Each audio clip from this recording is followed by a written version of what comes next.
Good morning. How's everybody doing today? Happy Wednesday. We are April 26th. It is nearly the end of the first month for the second quarter. And so just going to do some quick little check-ins for what our mastermind accountability has been so far for this week and what that's looking like. Today's going to be listing focused. We're going to talk a lot about listings. Listings is look, we need to be a listing minded brokerage. We need to be listing minded agents. If we get listings, you will end up with buyers. We can prove that time and time again. The only reason we get a lot of our calls is because of our sign calls, because of our walk-ins, because of the sign calls.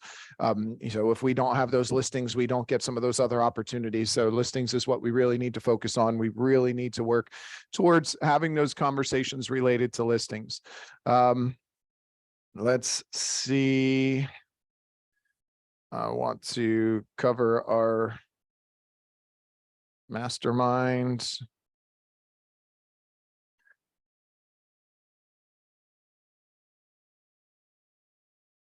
So our message for the mastermind from Monday is, hey guys, I have access to lenders who will give down payment assistance grants that don't need to be repaid. And we still have an inventory shortage. You know, people I don't know. Who do you know that is someone thinking about selling their home? I can help. So really simple message, really quick, really brief, really easy. And I wanted to see if anybody would love to chat in. What are your results that you are getting so far? Because it's Wednesday morning. We had all day Monday and all day Tuesday. The goal is to talk to and have at least, at minimum, 10 connections each day. So let's just do a little checkup. What are you getting out of your conversations? Are you having 10 contacts per day? Are you creating conversations? Have you generated any opportunities from using any of the down payment assistance posts that we've sent out, Canva images, Mike's posts, text messages? What are you generating and how has that been looking for you so far? Surprisingly, no one has bitten with the down payment assistance posts and texts. Anybody else? Any other feedback? Anybody? I mean, it's because we just started this one on Monday. So it's been Monday and Tuesday, and it's going to take a little bit of time to get some traction. So I'm just looking for some feedback. What are you doing? Where are you having any results? Where are you getting good conversations? Anybody want to share any feedback from that?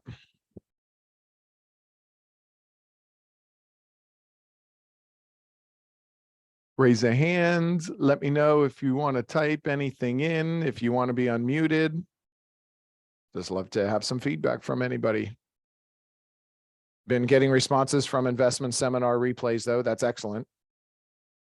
You can see the direction that a lot of people are focusing in.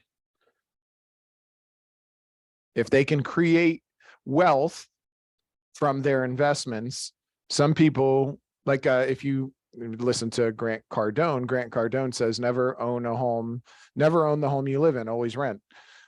Because that becomes a liability, not an asset.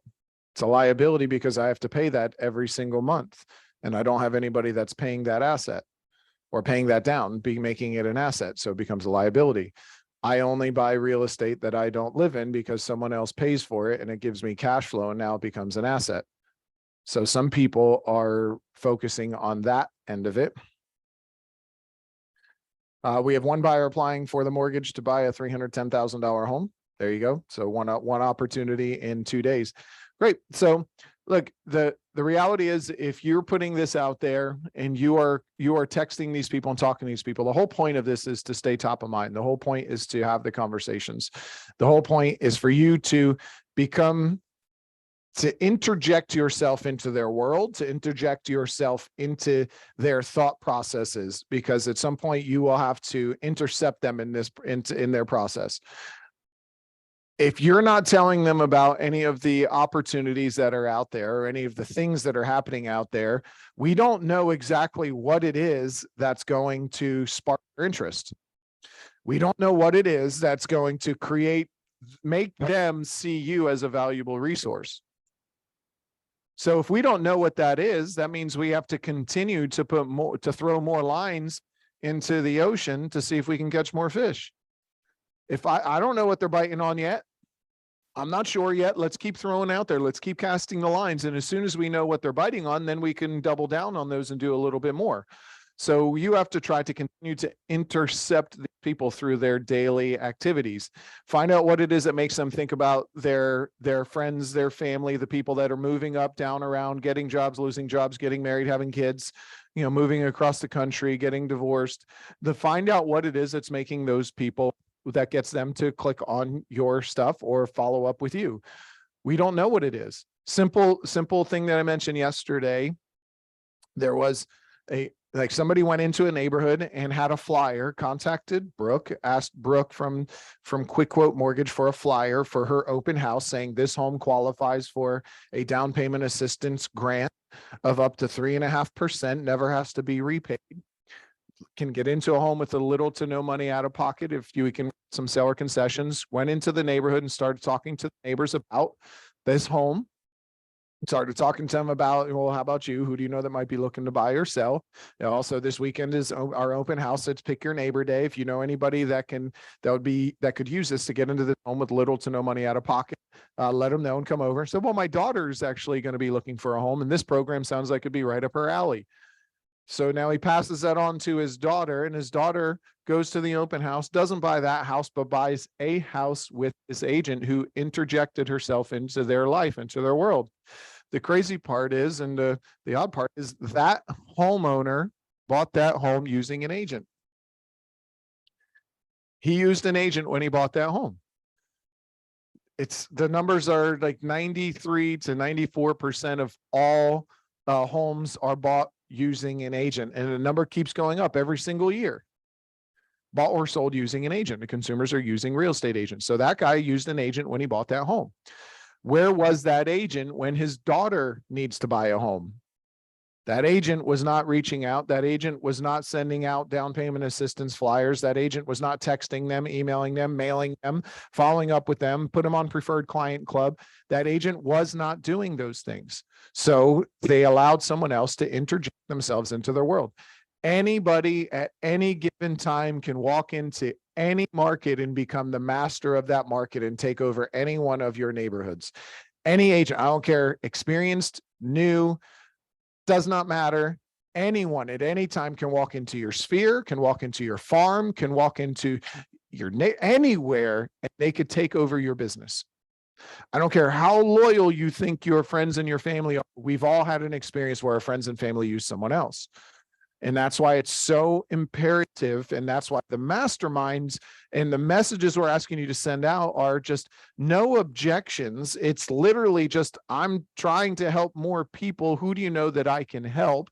I want to become more valuable to you, along with a daily post that goes out into your email every single morning from Mike. It just allows us to become and stay top of mind with more of our sphere and more of our past clients. I have another one trying to buy a condo, probably won't work for FHA. So they're going to have to use another program. Fishing, not catching. That's right. Sent 20 letters to farm yesterday. Perfect. So like I said, anybody at any given time can walk into any one of your market spheres, anything, and take over. And it's been proven. A simple thing like the survey company that said, we're going to do a survey, went into a neighborhood, knocked on doors, found every single person in that neighborhood, asked them who's the number one agent in this market. No one stood out.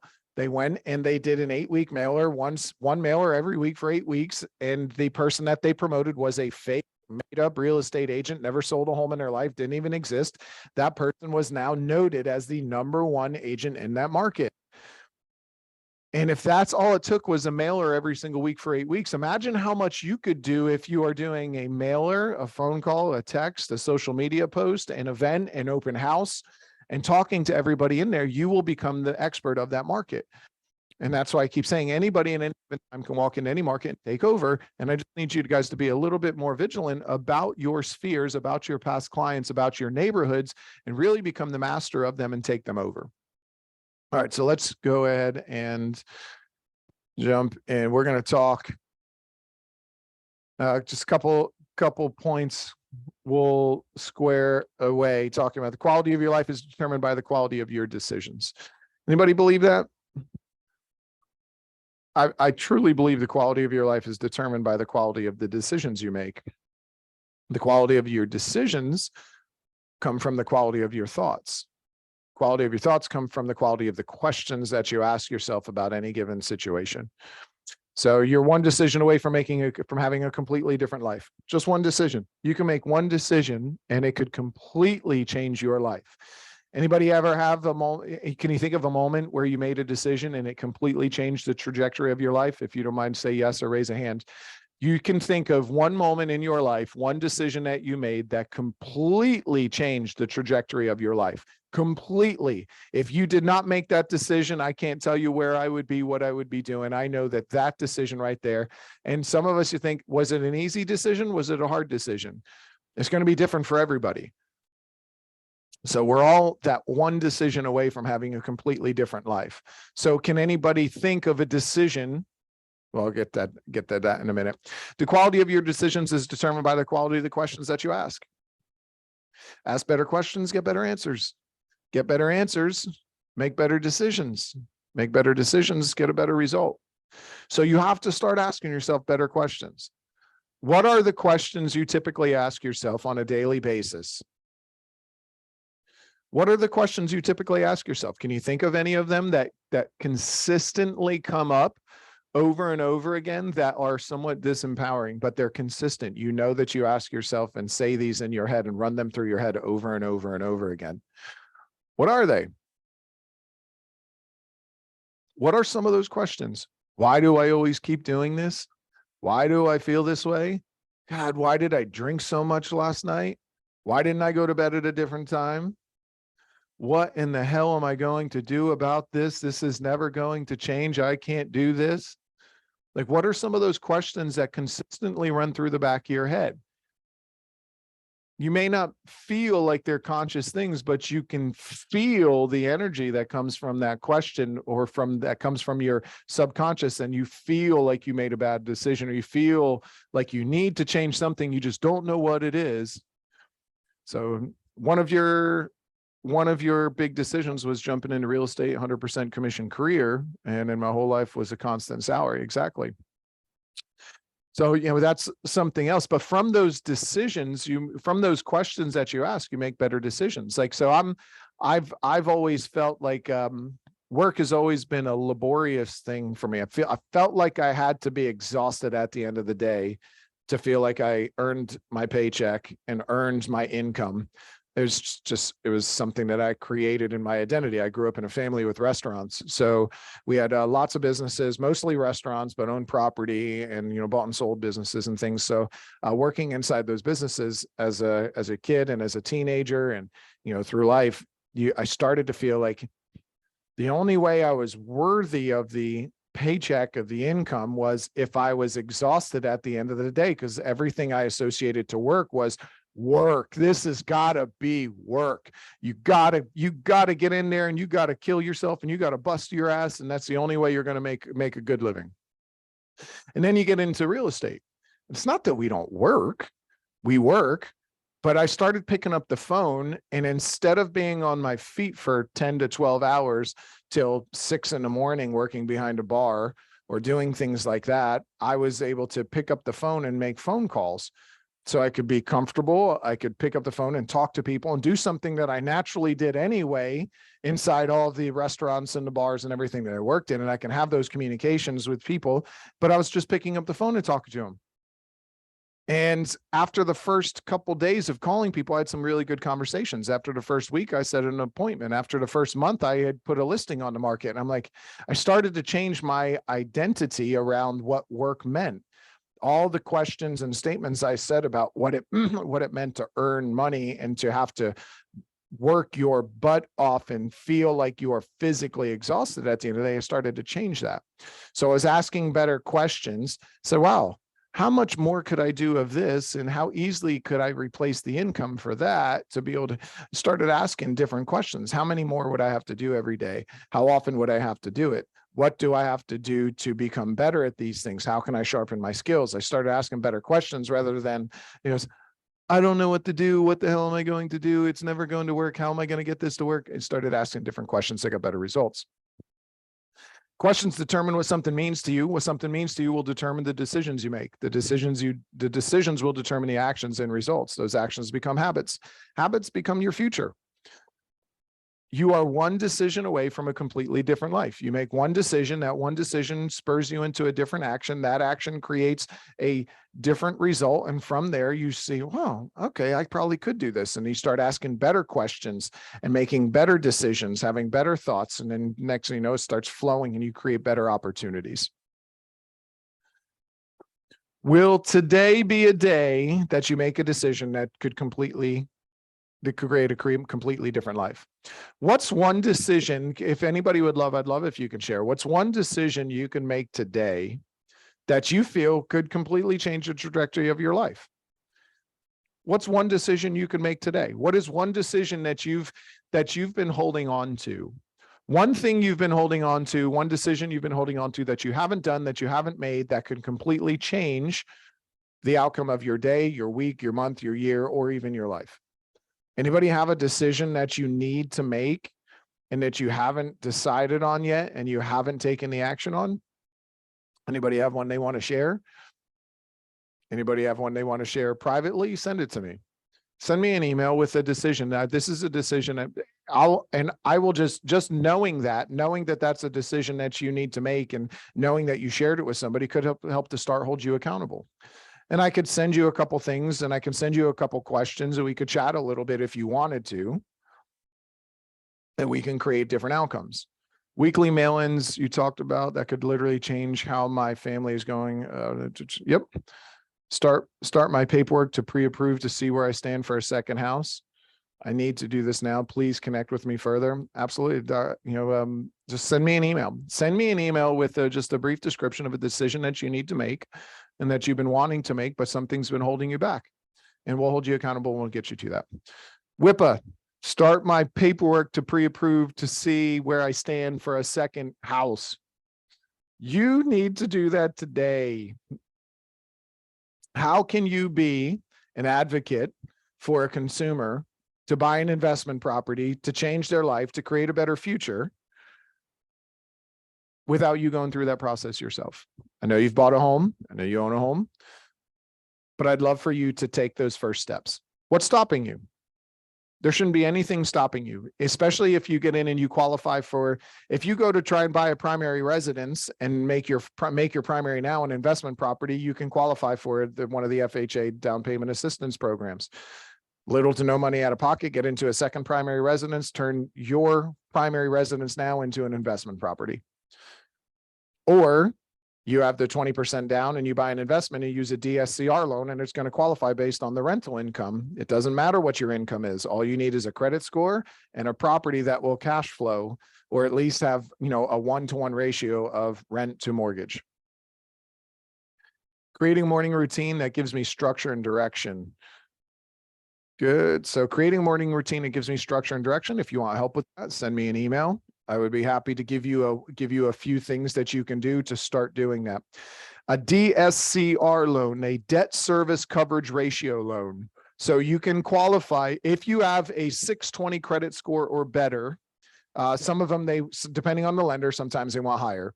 But if you have at least that, it might be 640 or 680, depending on the lender. But you can qualify for a debt service coverage ratio loan. You need 20% down and the minimal credit score to qualify for that. They look at the qualification of the property and the rental income. As long as the rental income, depending on the lender, again, is a 1-to-1 ratio, they will issue you a loan where the market rent shows that it would cover the debt, a debt service coverage ratio. As long as you can cover the servicing debt with the rental income, you can qualify for that loan if you have 20% down. Now that becomes hard because you want it to cash flow. And a lot of the properties in our area, because of prices increase, rents go up, but prices are going up. I just saw a stat that showed that month to month prices went up 2%. In Florida alone, just a whole state of Florida, prices went up 2%. So if you wanted an investment property and you have 20% down and you don't want to worry about my personal qualifications and jump through all those hoops, you could possibly qualify for a debt service coverage ratio loan. The interest rate's a little bit higher, so that will affect your payment. And if the interest rate's a little bit higher and you're not going to cash flow as much, some people, at least for the first couple properties, want to go the personal qualification route and buy an investment property using 20 or 25% down and qualify for it that way, because your interest rate will be lower than a DSCR loan. But the DSCR loan is an easier process to qualify for, because they're just going to use 20% down in credit check and the rental rate for that market. So Wippa, you've got Brooke's phone number. Call Brooke or call your lender and start sending your paperwork in today. All you have to do is call them and tell them what you want to do. Say, hey, do me a favor, hold me accountable to this. By the end of the week, next week, I want to have something moving along so I at least know where I stand. So I'll say, tell me what you need and ask me for a document every day, and I'll make sure I send it to you. If I don't send it to you, you have permission to bug the shit out of me until I do send it to you. So please hold me accountable, make me send you my documents by the end of this week or by the end of next week.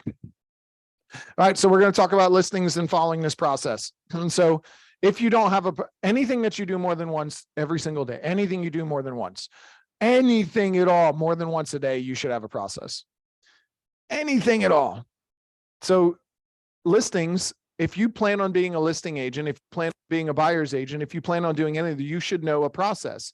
If you're going to be talking to buyers and sellers, you should have a buyer process. You should have a listing process. Lucky for you, we already have one. We have already got that figured out. You don't have to worry about that. We've got the process already set away, because anything that you do more than once should create a process for that. And if you tell me you do not have a process for something, I'm going to look you straight in the eyes and tell you you're full of it, because you already are going through a process. It's your process. It's your half-assed process. It's your process that you created for the lack of following through with the process that we have. So you have a process of winging it a specific way. You have a process of throwing something quick together. You have a process of doing those things.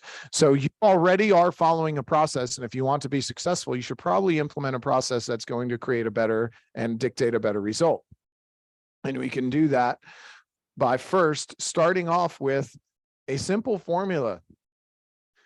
I'm going to keep harping on this because this is a really, really simple process to make sure that you try to stay on track.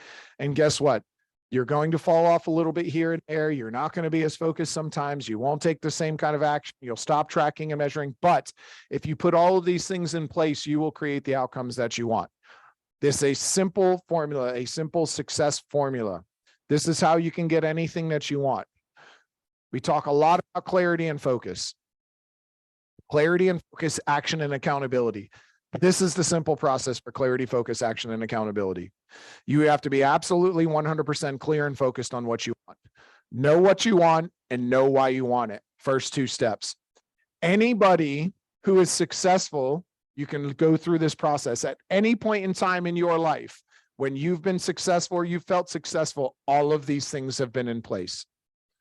All of them. And the times that you're not, I can look at anyone, I could look through your business, we can talk about things, and one of these things is not in place. Knowing what you want and knowing why you want it is absolute clarity and focus. You need clarity and focus. You need to know what you're doing. You need to know why you're doing it. And you need to have that push, that drive. You need to have something that's going to make you get up out of bed days that you don't want to, and make you make those few extra calls the days you don't want to do it. And you have to have a process for that. Then once you know what you want and you know why you want it, you have to create and take massive action. You know, we can help sculpt that. We can figure out what lane you're going to focus on, figure out how many times you're going to do it, create the schedule, but you have to take massive action. Not just a little bit of action, not just talking to 3 people every single day and creating 3 connections, at minimum 10 connections per day. Is 10 connections per day a lot? Is it a lot? Does anybody think 10 connections a day is a lot? Because I don't think 10 connections per day is massive action. I think 20 connections per day would be massive action, but I don't think 10 is massive action. For some of you, it might feel like massive action because you haven't made those commitments yet, and that's okay. So we start off with what's massive action, What's massive action for you? If massive action for you is 10 connections because you've not been doing that, then that's the massive action that you take. And then once you take massive action, you need to know what you're getting from the action you're taking. Am I calling the right people? Is it at the right time of day? Have I allotted enough time to make those calls? Do I have the right phone numbers? Do I have the right systems for that? Do I have am I texting them, calling them, emailing them, social media? Am I doing all of those things the right way? Am I consistent? Do I have a schedule? What time do I do it? What days do I do it? Am I getting the calls? And am I able to create the outcome that I want? And then lastly is adjust and pivot. That's clarity, focus, action, accountability. Clarity, know what you want, know why you want it. Action and clarity and focus, action and accountability. Take massive action, know what you're getting, and then adjust and pivot. And if you're not successful, we can find anyone. There's some people who are 100% clear and focused on what they want.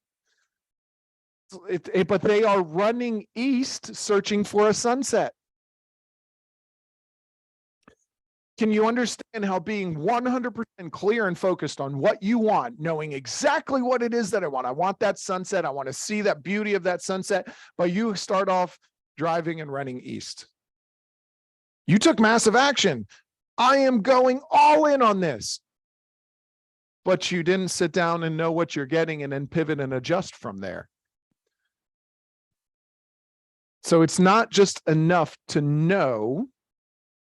You have to be able to understand what you're getting from that and then pivot and adjust. There's some people who see that they're not getting the results that they want, but they get frustrated and then they never pivot and adjust because, but this is what they said I had to do. I had to do this and I got to work on this. I got to say, I'm going to keep showing up. And they know what they want, know why they want it, taking massive action. They understand what they're getting, but they haven't pivoted and adjusted because they're so focused and stuck on the things that they think they need to be doing because that's what they were told they needed to do. And they're so stuck on that. But most of us is knowing what you want and why you want it. Pretty simple. That's what the majority of us are lacking, is the absolute clarity on what it is that we want and why we want it. Whip, I would ask you, what do you want? A second home. Okay, is that clear enough? No, I don't think that it is. I don't want a second home. Let's be 100% clear. I want an investment because a second home is different than an investment property. I want an investment property in this area that throws off this much cash flow with a tenant that plans on staying there for a long time, that's going to create wealth and appreciate at this rate so that in 10 years, 20 years, 30 years, I will have this much income coming in, a second investment that's appreciated to this and allow me to do this. Why do I want it? Because this is the life that I'm trying to create and spell out that life. What I'll do with the extra money, with the extra income, I'm going to do this, this, this, and this. I'll put the money from here into there. That money will automatically go into that. It'll help create this. Maybe I buy another property or it's going to fund my traveling because I wanted to travel here and do that. And with $500 extra a month, I'll have $6,000 a year. That's one hell of a vacation that I can take, an extra vacation every single year. But knowing what you want and why you want it might spur you on. And if you thought about those things today a little bit more, if you thought about those things a little bit more today about what you want and why you want it and created it in your life as if it already existed, and think about all the traveling that you're going to do or the places you're going to go or whatever the reason is for the extra money, if you thought those things and created those emotions inside of you, you would probably take the steps to get the qualification or to take those next steps.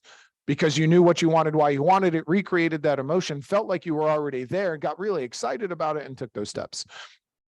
And so that's the simple formula, because a good system shortens the road to the goal. If you have a system and you know what you do, know when you do it, why you do it, it shortens the road to your goal.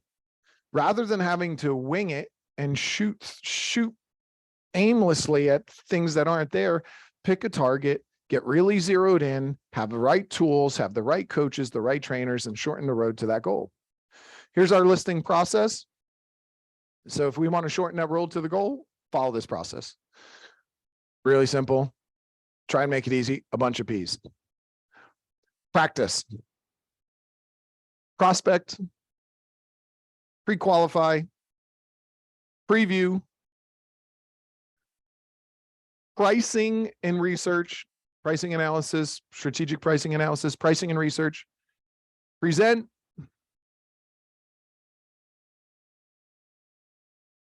and positioning on the market.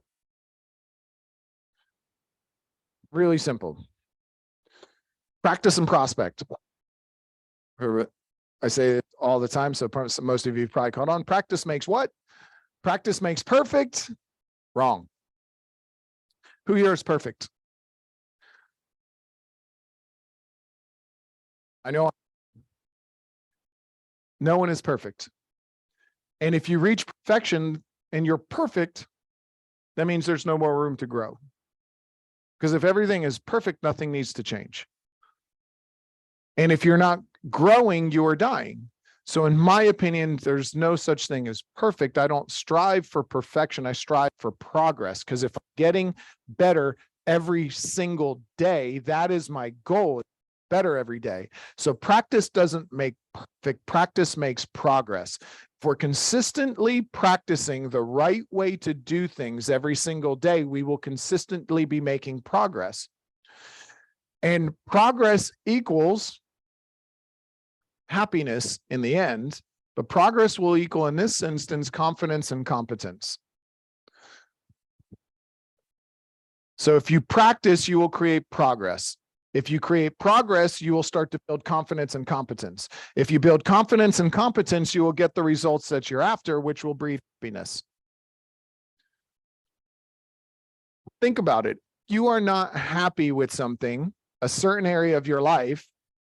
It's because you're not making progress in it. Think about it. There's an area of your life you're not happy with, whether it's your business, whether it's your health, whether it's your relationships, whether it's, your travel schedule. It's because you're not making progress in that area of your life. So if we want to start making progress in that area of your life, we need to start doing some practice on the things that we need to do to create the outcomes that we want. If we start doing the practice, we start building confidence and competence. From there, from the confidence and competence, we start getting better results. Now those better results and the confidence and competence, along with the progress, starts to build momentum. As we build momentum, it's compounding interest on top and on top. The more momentum we build, the more confidence we build, the more it compounds. And the better we get. So we need to practice first. There is not a single professional athlete who does not practice more than they perform. Think about it. Professional athletes practice pretty much all, like football players. They practice all week, Monday through Friday, Monday through Saturday, sometimes have a day off or a travel day. They perform for one day for 3 hours, yet they practice almost all day and strength train and do all that all week, 5 days a week for 3 hours. Usain Bolt runs less than 10 seconds for a 100-meter dash, less than 10 seconds, practiced for 10 years to run that 10 seconds. And we're questioning why we should be practicing scripts and going through role plays and practicing our systems and practicing the pricing and doing all of those things. If you want to be good, you've got to show up as your best. If you want better, you've got to be better. If you want more, you have to do more. Okay? Just to remind, every profession practices way more than they perform. Prospect. What are you going to focus on and take massive action on? Get clear, get focused. So the prospecting side, don't try to do everything. You try to do everything. Look, you can't be a master of everything all at the same time. You have to figure out, how do I become a master at this? Once I master that, that becomes second nature. I've got a system for that. Now I can add something else in and become a master of that. But we have to focus on something. If you focus on a lane and make that your lane, make that your clear focus, that doesn't mean that other things don't happen. It doesn't mean that the mastermind meetings and messages don't happen, but your focus might be on farming. My focus on farming is every day from this time to this time, I knock on at least this many doors to make sure I hit every single neighbor in this community within this 30-day span.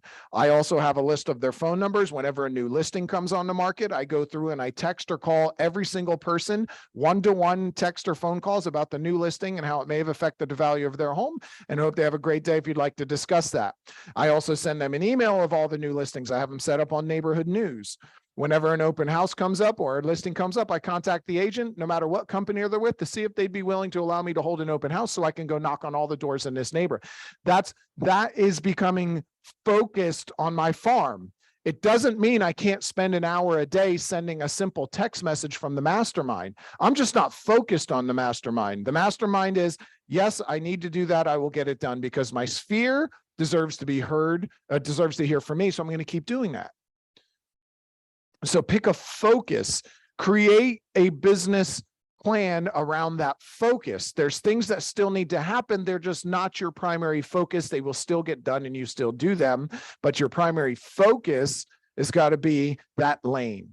That's what it means to select a lane. That's what it means to get clear and focused on what it is you're going to do. So practice and prospect, first steps. We talked about these yesterday in the sales meeting.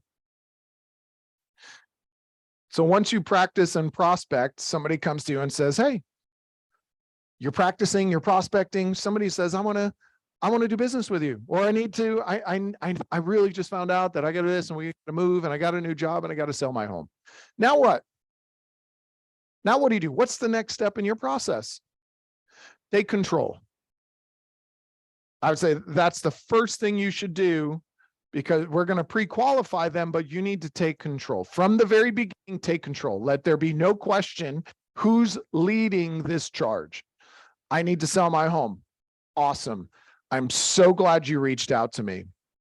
Let's go through a few things. I just want to cover a few things for you. This is how I handle my business whenever this comes up. First, I'm going to need to take a few minutes to ask you a few questions. We can do that on this call or the next call. After that, the next step for me would be to come by your house. I have to preview your home, take a look through that. I want you to show it to me through your eyes. I can't properly price it until I get my eyes and ears and feelings on your home. So we'll be doing that next. Only then will I be able to go back and put together the proper pricing and research for you. After I perform that, I'm going to schedule time to come by and present to you everything I found. After the presentation, we'll be able to discuss thoroughly how to position your home on the market so that we can maximize its value and put the most amount of money in your pocket. Does that sound like a fair assessment of what we're going to be doing over this next couple of days? Does that work for you? Good. Excellent. Would you like to get into those questions now, or would you like to schedule another time to do this? How about later tonight or tomorrow morning? Which one works for you? No, we can do it now. Awesome.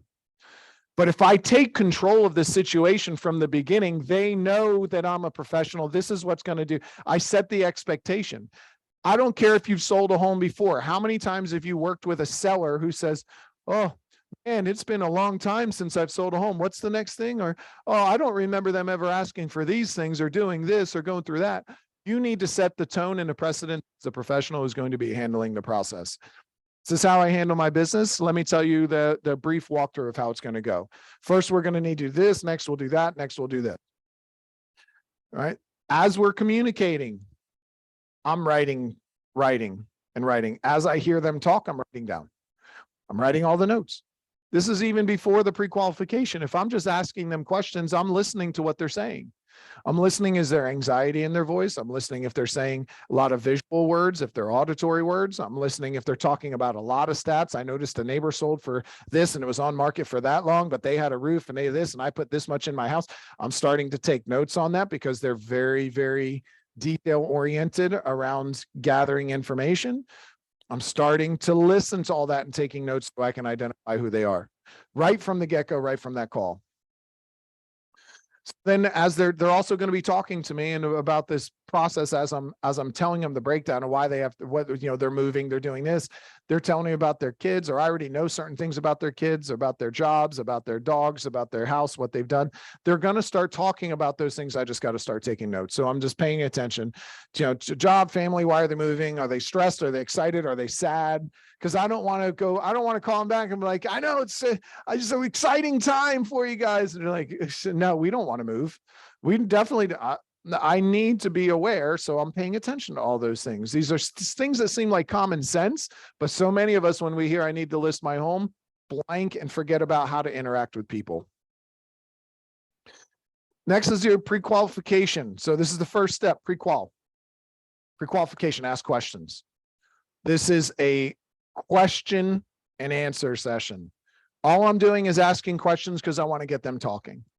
I want them to talk. I want them to answer. I want them to expand as much as they can. And I want to get everything out of them that I can. I want to know all of the issues. I'm going to take notes. I'm going to work on mirror and matching with them while I'm on the phone. I'll repeat and affirm the things just as our script does. And then I'm going to work on scheduling a preview. But the listing pre-qualification script is right there. Domain points down here. But I've already set some of this tone. Prior to a meeting, I need to take a quick look at the property so I can give you the most accurate pricing information. I set that up from the initial conversation. So I don't need to do a lot of the beginning stuff because I do set that up. I need them to understand that when I come by later today or tomorrow, I am not bringing you numbers. I need to see the property. We miss that a lot. We think we tell them, oh, I just need to see the property. So we'll come by and they think you're bringing numbers. So I tell them, I'm not bringing you numbers. Today is not the day I'm bringing over numbers. Today's the day I really got to get a feel for the house. And anybody who tries to price your home without seeing it, do me a favor, run. They need to see your home first before they try and price it. Otherwise, they're throwing darts. So asking all the questions, will all the decision makers be there when we sit down? Tell me again where you're moving to in a perfect world. When would that date be? And then shut up. Ask the question and stop talking. Let them talk. This isn't your time to tell them all about how when you moved and when that happened and it'll be like this. I don't want to tell them anything. No one likes to be told or sold. So in the beginning, I'm just asking questions and I'm just letting them go. And I'm going to keep asking them questions to keep them talking, gradually moving through this process. By the end of it, I'll have everything there. If they're asking me a question that I have to tell them too much, it's a great question. Let me give you a brief answer, and then I'll make sure when we sit down tomorrow or the next day with our presentation, I'll make sure that's one of our main focal points. I just don't want to get into anything that could create an objection for them. I don't want to get into any, because they start asking, should I fix this?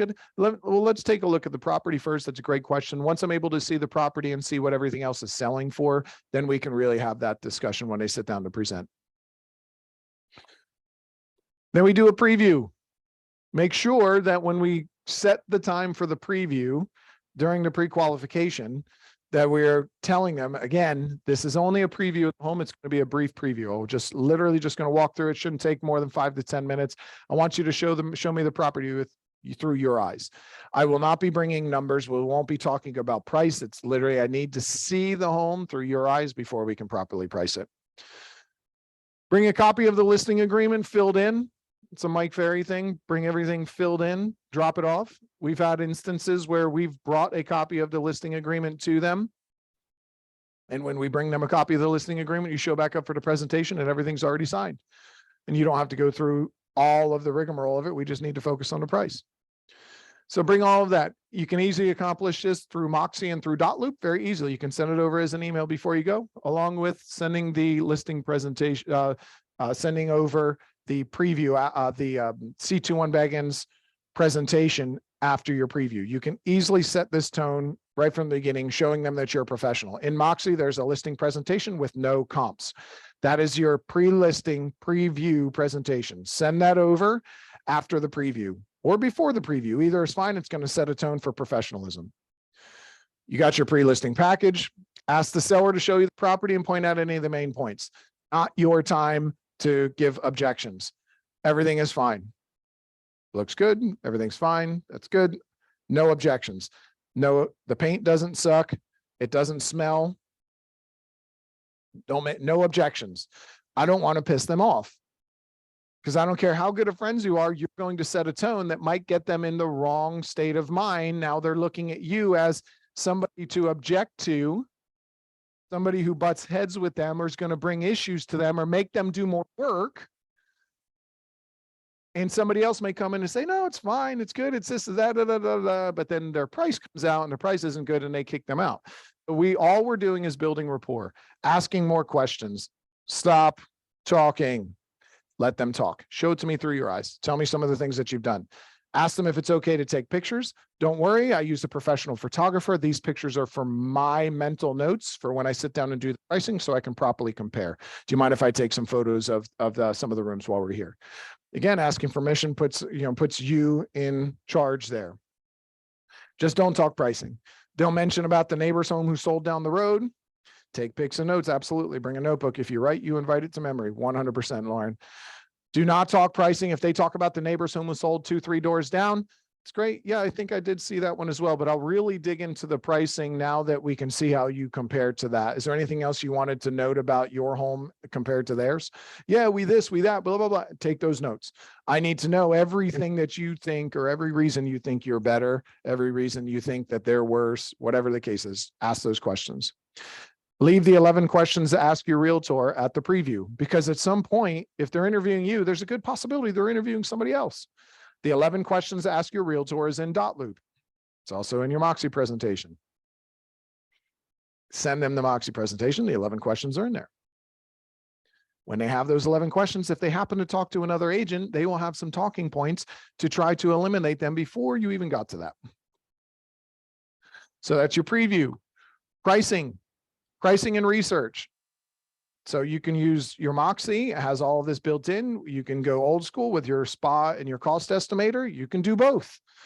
I still like to use a SPA a lot of times, and then I compare it to Moxie and I put the same things in Moxie. Why? Because I'm a creature of habit. The SPA was very powerful for me, creates a lot of the info that I need. It makes it very easy for me to navigate through. And quite frankly, I wasn't as used to Moxie as I should have been with the SPA. So I kept using the SPA and then put it into Moxie, started learning Moxie more. And now to this day, I still use both. But pricing and research, this is where you go through and you do your pricing and research, put your cost estimator together, put your listing presentation with comps in Moxie. So there's a listing presentation and it has comps. That's where you create it. Call to confirm your listing presentation appointment the day of. Have you had a moment to review the documents I left with you? Send them a link to the C21B E3 at that time. So what we're doing is we're just setting a tone of professionalism, setting a tone of I do what I say that I'm going to do, that I'm trustworthy. You should also confirm your preview appointment before you go to your preview. Call them and say, just wanted to make sure today at 11 o'clock was still good for me to come by and take a look at the home. Just a reminder, this is just me taking a look at the home. We won't be talking any numbers today. Great.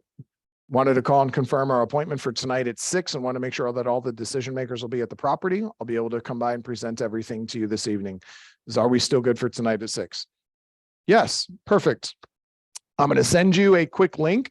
Would it be easier if I email or text it to you? It's a short 4 to 5 minute video that I'd love for you to watch before I come over. If you're able to do that, it'll answer a lot of your questions. Where did you prefer I email or text it to you? Text it. Perfect. Boom, boom, boom. Text. Done. Then your listing presentation. Presents. It's a show. This is where you go into neutral and you are putting on your show of how well I can connect, build rapport, mirror and match this person to get them to like me, know me, and trust me more than anybody else in their world. All while I tell them their home is worth more, less, not the same. You need to change this, do that. All while I tell them all of those things, they still like, know me, and trust me. They may not like what I say, but they like, know me, and trust me more than anybody else. So going into neutral, mirror and matching is going to be key from the onset. And take control. Let's have a seat at the kitchen table. Hey, thanks for having me over tonight. This should really only take about between 5 and 25 minutes. So let's go ahead and have a seat at the kitchen table. Follow your scripts. We have a listing presentation script. Follow your scripts. The reason we tell you to follow the scripts is because you internalize the scripts. Internalize them. And you can, if you internalize them, you could really focus on the person. If I know what I have to say and I have no questions about what I'm supposed to be saying, I can really focus on the individual. Now I'm really paying attention and I'm very hyper vigilant and astute of what they're doing, the eye contact, the energy, their movements, their hand placements, their anxieties, their everything. I'm paying attention to all of it because I don't care what I have to say because I already know what I have to say. And it gives me the best opportunity to connect with them. And a listing presentation is mostly questions. It's just a series of questions, getting them saying yes, working through that process of saying yes, yes, yes, yes, asking them questions, working through that. Which one is most like yours? Can you see this? Yes, yes, yes, getting through it by the end of it. So which price would you like to decide on to list your property at? Sign the contract. Yes, yes, yes. Asking questions, working through the process. Use the tools you have and knowledge about their personality to create the biggest connection. Then, once you're done with your listing presentation, and only once you're done with the presentation, now we can bring up some issues. Now we can talk about things because we created connection. We've got their trust. We know where they want to be. We understand where they want to be. They're agreeing. We need to get the property on the market, but we know we have to do a few things. So what price, what things need to change?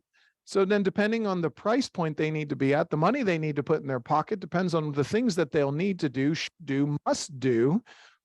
We could talk about all of these things. Positioning on the market. We don't talk positioning in the beginning because those are objectionable items. Your paint color sucks. That yellow is going to turn off a lot of buyers. We need to get rid of it. Oh, that's my husband's office. That's his favorite color. He'll never change that. If you say that in the beginning, you're done. But it's in. Well, this is probably something that I would like to see changed. And then they give objections. Are you buying your home? Or are we hoping that buyers buy your home? Because the majority of buyers are probably going to be looking for this, and we're presenting that. If you're going to be buying your home from you, then keep it as it is. But if we're doing this, position your home for a buyer, then we need to discuss. Talk about staging, moving furniture, moving that family heirloom that's a big eyesore in the middle of the room. You don't want to have that conversation before. You want to have it after you've already built through the trust and created the opportunity to get the listing and they're going to sign. Now we can talk about preparing. We can talk about staging. We can talk about all of those things. Time frame to go on market. How long is it going to take to get your home on market? How long will it take you to do all of these things? The mulch, the exterior paint, the weeding, the moving around of furniture, the cleaning up. How long is it going to take us to stage and move the furniture and everything around? How long will it take? Good. Well, we can have it done tonight. Great. My process is going to take generally between 3 and 7 days to get your home on the market, generally. Why? Even if you're ready right now, I have to call my photographer and he may not be able to make it out tomorrow. If he makes it out tomorrow, I won't get photos back till tomorrow evening, which means your property doesn't go on market till the day after that. If we have all our documents signed and everything's in order and I have my team check through everything, double check it to make sure that everything is in place. So realistically, we're minimum 2 days if you're ready right now, but most people aren't. So generally we're looking at between 3 and 7 days to get on market. You're going to need a couple days to get ready. I need to call my photographer and tell him what day that'll be ready. He will give me a date he does photos. Once those photos are done that day and my staff went through all the documents and double checked to make sure we're compliant in every way, then the property can go on market the next day. Simple. They say, well, I need it on right away. Okay, what does right away mean to you? Does right away mean right now, like today? Or does right away mean tomorrow? Or does right away meaning I need it on after this weekend? Everybody's right away is a little bit different. So don't think that you're creating an objection. Take control. This is what it's going to take. And when we're selling the most valuable asset that you'll ever own, I think it's best we put our best foot forward. So we need to make sure that we present the best product that's out there at the best price, especially if you want this price. You're going to need to do these things. So we should take the time to get it on market with all of those things done. Talk about the lock boxes and showings and how scheduling showings work, however you do it, using showing time. I'm going to get a request. I'm going to send you a request. I will have the request sent directly to you to approve, whatever the case is. I send them updates every single week, letting them know how the lockbox works, letting them know that There's going to be agents that show up at your house unannounced. Here's a stack of business cards. Anytime they do, open the door, ask them what they're doing. My agent didn't tell me I have a showing. Call them. Give them a business card and tell them to call me, because if they're at your door and I haven't talked to you, they have not talked to me. And I don't care what they say. Don't listen to them. I do not care what they say. They are full of it. They're not going to want to look like an idiot in front of their client who's standing right next to them. So they're going to say whatever they can to make themselves feel better and look better. You give them my card, you tell them to call me, because if you have not heard from me, they have not talked to me. So leave them a bunch of business cards just for that reason. Talking about the repairs and everything, talking about the title company. Title company is going to ask you for a bunch of personal items, personal information, so we'll make sure we need to select the title company. We've got one that we have an affiliated relationship with that I recommend using. So we make sure we talk about those. Public remarks. I'm going to have a public write-up. All those beautiful words that you see on Zillow and Realtor and all those other sites, they come from me. I'm going to write those up. Would you like me to share those with you? Would you like to have any input on it? Depending on the seller, I like to give them that option. Not all of them, but some of them need to know that. Send it over to them, allow them to preview it, but talk about the process and talk about how all of those things are going to work. Feedback from showings, because guess what? Every time you get a showing, half hour later, how was the showing? Did they like it? Did they say anything? Like feedback is going to come. They're going to get an automated request for feedback within 24 hours of their showing. After that, it's going to send one every 3 days, and it's going to send 3 of them. And if they don't provide feedback after that, it's going to stop. In the meantime, I'm going to be making phone calls and text messages to them to try to get them to respond. But I'm sorry, not every agent in this business is as professional as I am and does not provide feedback, does not do the proper steps. I can't make them, but I will do my best to get that for you. Once a week, you're going to get a report from me with all of the activity and all of the feedback from any showings that we have received. So you'll get that at least once per week. And then if we have a lot of activity, we'll have some discussions a little more often. It's like pulling teeth with some agents to get them to do that. So that's your positioning. And that's general overview of your listing process. Just reminding you, walking through these processes, walking through these things, practice them, follow up with them, find someone that you can role play with, pick a property, get another agent and say, hey, let's do a pricing analysis and listing process on your home. I want to practice on you. Can we role play through the entire process of me listing your home? I want to come over. I want to preview it. I want to come over and present. Can we role play this process? Find an agent that you like, know, trust, whatever, and work through this process and do it. It will make you that much better at it, make you feel more comfortable. It'll make you more confident and competent. That's it for me today. Happy Wednesday, the 26th of April. You guys have an awesome day. And as always, if you need anything, we are always here.